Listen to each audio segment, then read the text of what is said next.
ظهر الدين المؤيد بظهور النبي أحمد.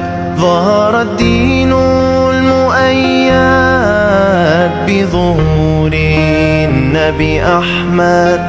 يا هنانا